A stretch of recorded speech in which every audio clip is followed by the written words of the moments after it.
An evil spirit is relentlessly haunting a family, vowing not to leave until they all perish. Desperate, the family calls upon shamans for protection, but soon discover that even the shamans' lives are at grave risk. The story of the movie starts with Park's son, an American businessman, being sick. Doctors have not been able to diagnose the disease because it is so dangerous. Once all roads are blocked, Korean shamans are called to help treat the child. In other words, these people can only talk to souls.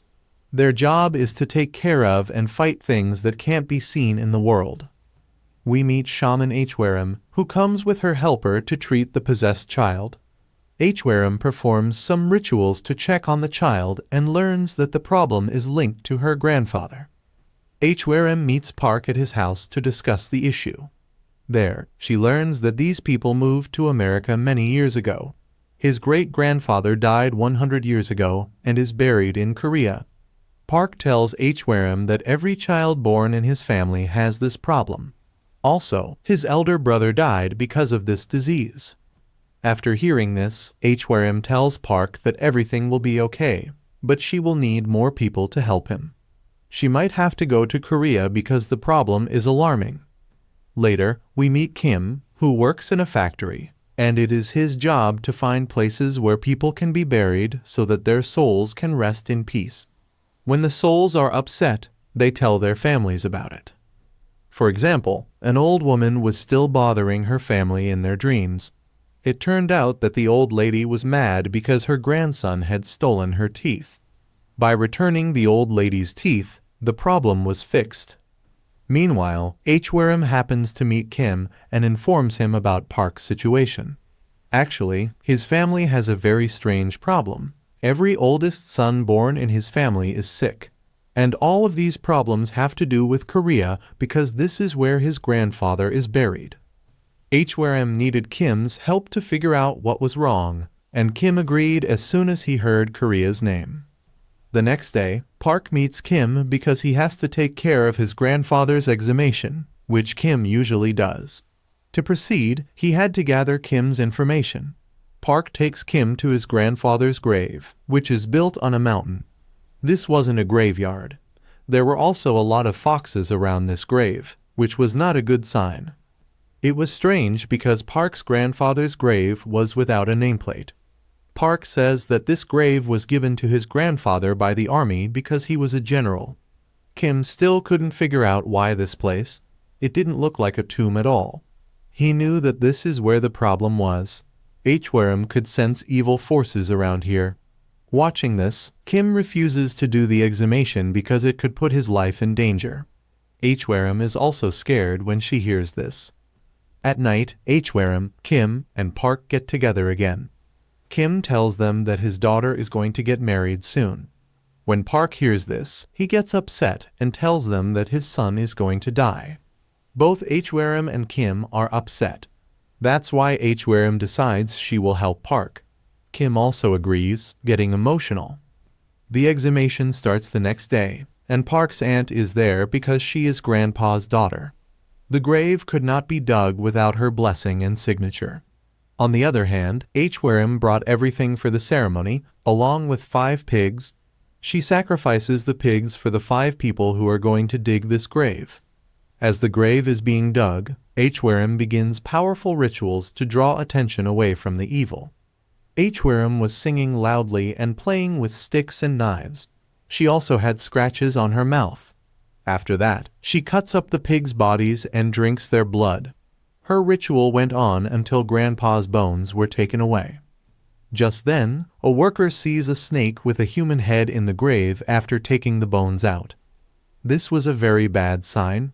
Even worse, he had killed this creature without telling anyone. The weather gets bad as soon as he does this. Kim, who chose to cremate Grandpa's body, stops this work too. He wanted to get this work done as soon as possible because he thought that Grandpa's bones were linked to his soul. By doing so, Grandpa will feel better. Kim goes to the Basque village to find out more about Grandpa's grave because he has seen a lot of bad things here. He found that most people didn't know anything about Grandpa's grave, and if some people knew, they would know that his grave is full of treasures.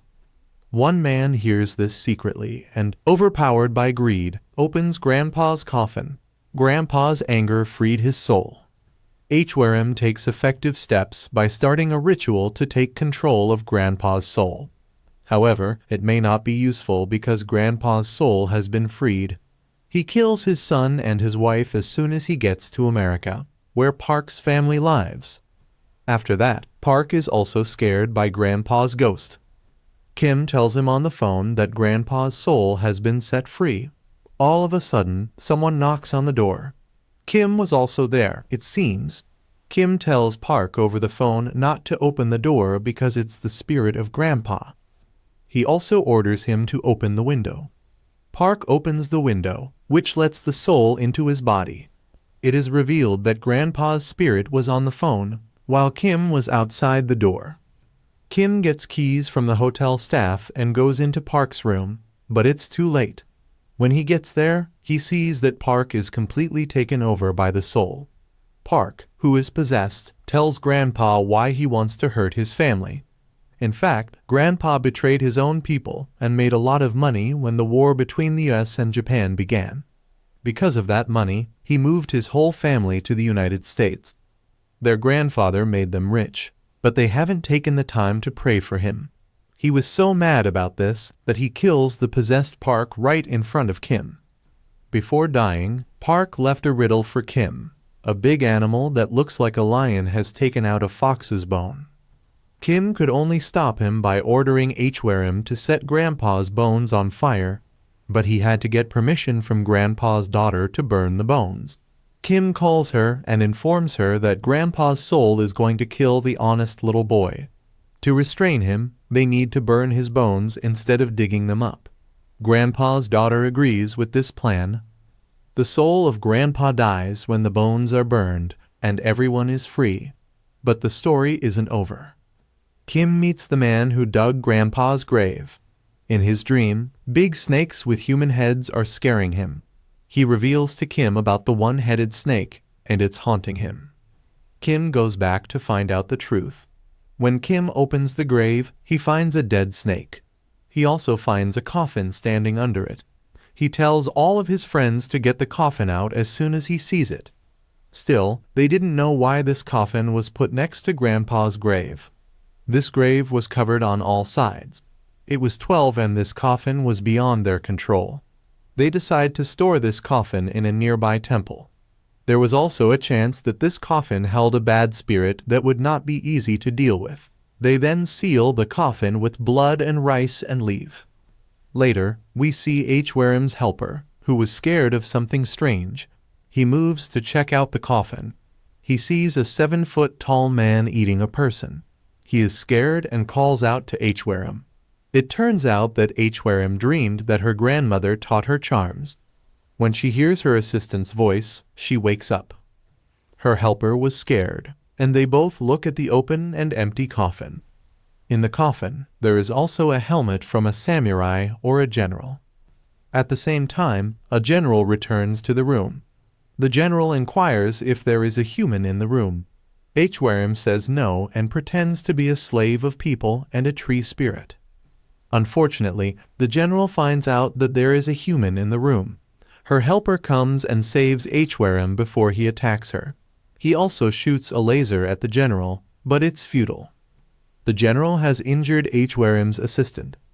Kim and his helper arrive at the right time, but they are frightened by the giant ghost. After a second, this ghost lets out a loud noise.